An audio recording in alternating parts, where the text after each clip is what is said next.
কেমন আছেন বন্ধুরা? সবাই আশা করি সবাই ভালো আছেন। আজকে একটা নতুন টপিক হলো, আজকে চলতে চলতে একটা টপিক নিয়ে কথা বলতে চলুন। আজকে যারা বাইক মানে যারা বাইক নতুন চালাচ্ছেন তাদের জন্য একটা টপিকটা হলো, মনে করেন একটা ইমার্জেন্সি ব্রেক, হঠাৎ সামনে আপনার কিছু পড়ে গেল, মানে হঠাৎ সামনে কিছু পড়ে গেল, পড়ার কারণে আপনারা হতভম্ব হবেন না। হতভম্ব বলতে বুঝলেন, মানে হতাশ হবেন না। আপনারা হতাশ না হলে আপনার যে সুস্থিরে আপনার কাজটা করবেন। যে ইমার্জেন্সি ব্রেকটা মারবেন কীভাবে, যারা নতুন তাদের জন্য বলছি যে আপনারা এই যে ক্লাসটা আছে, সেই ক্লাসটা ব্যবহার করবেন না। যে আপনার ইঞ্জিন ব্রেক হঠাৎ কিছু সামনে হলে আপনার ইঞ্জিন ব্রেক করতে হবে। ইঞ্জিন ব্রেক অনেকে জানে না যে ইঞ্জিন ব্রেক কী। যারা নতুন অবশ্যই এরা জানে না যে ইঞ্জিন ব্রেকটা কী। ইঞ্জিন ব্রেকটা আসলে সবাই জানতে, মনে করেন যে এই যে ক্লাসটা আছে, সেই ক্লাসটা আপনারা যেখানে বাইকে চালাই না কেন, মানে আপনার সবসময় যে ক্লাসটা আপনার ব্যবহার করবে, এই ক্লাসটা মানে আপনারা মনে করেন 50-60-70 আপনার স্পিড আছে, হঠাৎ করে যে আপনি ব্রেক করেন, আপনি প্রথমে ক্লাস ধরবেন, তারপরে ব্রেকটা চাপবেন, তাই তো না? এরকম না। আপনারা যদি হঠাৎ স্পিডের মধ্যে আপনার আগে ক্লাস চাপেন, তারপরে আপনারা যদি ব্রেক চাপেন, তাহলে এর গতিটা মনে করেন 70-80-50-এর কাছাকাছি যেমন স্পিড, আপনার স্পিডটা যেমন ব্রেকটা মারবেন, ব্রেকটা মারার দেখবেন আপনার ক্লাসটা ধরার কারণে আপনারা দেখবেন এই বাইকের গতিটা আরও মানে বেড়ে গেল। তো হঠাৎ করে ব্রেকটা যখন চাপবেন, তখন আপনার পিঠের চাকা এবং সামনের চাপা যেমন মনে করেন পিছলিয়ে যাওয়ার সম্ভাবনা থাকে, তার কারণে হঠাৎ অ্যাক্সিডেন্ট হতে পারে। তার জন্য আপনারা বলছি, মনে করেন একটু ব্রেকের কাছে হঠাৎ কিছু চলে আসবেন না, ইমার্জেন্সি ব্রেক করতে হবে। ব্রেক করার কারণে আপনারা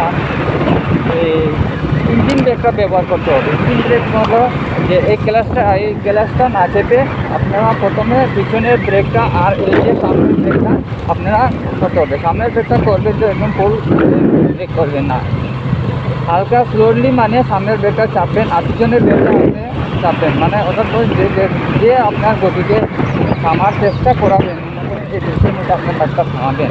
তো আপনার যখন ইঞ্জিন ব্রেকটা করবেন, তখন ইঞ্জিন ব্রেক আর যখন করবেন, তখন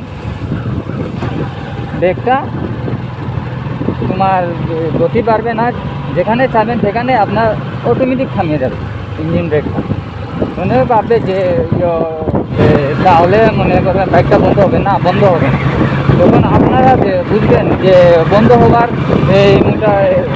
বন্ধ হয়ে যাচ্ছে তার ভাব আসবে, তখন আপনার ক্লাসটা চেপে দেবেন। ক্লাসটা চেপে আপনারা মনে করেন গিয়ার চেঞ্জ করবেন, করে গিয়ারটা আপনারা কমিয়ে নেবেন। আর একটা কথা হলো, আপনারা মনে করেন আমার চ্যানেলটা নতুন হয়েছি, আপনারা অবশ্যই আমার চ্যানেলটাকে সাবস্ক্রাইব করেন। এইরকম মাঝে মাঝে আমরা বাইক রিলেটেড টিপস দেওয়ার আমি অবশ্যই চেষ্টা করবো। আর তাই আপনারা, আমি নতুন না অবশ্যই আমি আপনাদের কথা বলতে বোঝাতে পারছি না, তাই আপনার এক্সপিরিয়েন্স আমি আপনাদের কাছে ক্ষমা চাই যে আমার কথা যদি কোনো ভুল করতে হয়ে থাকে, অবশ্যই আপনাকে মাফ করে দেবেন। আর আপনারা সবাই আমার ভিডিওটাকে শেয়ার করে, আমার সাবস্ক্রাইব করে আমার ভিডিওটার পাশে থাকবেন। আর আমার ভিডিওটা প্রথম থেকে শেষ পর্যন্ত আপনারা অবশ্যই দেখবেন।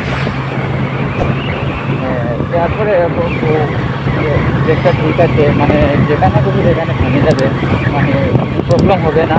তাই আমি মনে করি যে এবিএসের যে বাইকগুলো আছে, অবশ্যই এই বাইকগুলো অবশ্যই কিনবেন, এবিএসের মালগুলো। আর আমরা তো বাইক গরিব মানুষ, কী করবো, সিটি 100 নিয়ে একটু ব্লগ করলাম আপনাদের সামনে। তাই আপনারা যদি আমার ভালো লাগে, অবশ্যই আমার চ্যানেলটা সাবস্ক্রাইব করবেন, আমাদের পাশে থেকে আমার ভালোবাসা দেবেন।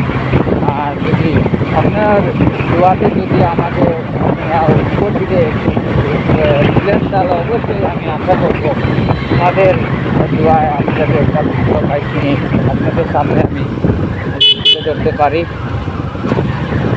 এরপরে আমাদের যেখানে আপনাদের একটা ভিউ আপনাদের দেখাবার চেষ্টা করবো। এই ভিউটা যে ছোটো হলো হয়, অল্প পেয়েছে এরা বাইকটা পাইলে মনে করে তারা আকাশের মধ্যে যে হেলিকপ্টার উড়ছে এইরকম ফুলাহান্ডে নিয়ে একটা ভিডিও আমি অবশ্যই বানাবো। আর ভিডিওটি বানালে অবশ্যই আপনার ভিডিওটি দেখবেন। সবাই ভালো আছেন। আর যেখানেই পরবর্তী ভিডিও দেখার জন্য আমার পাশে থাকবেন।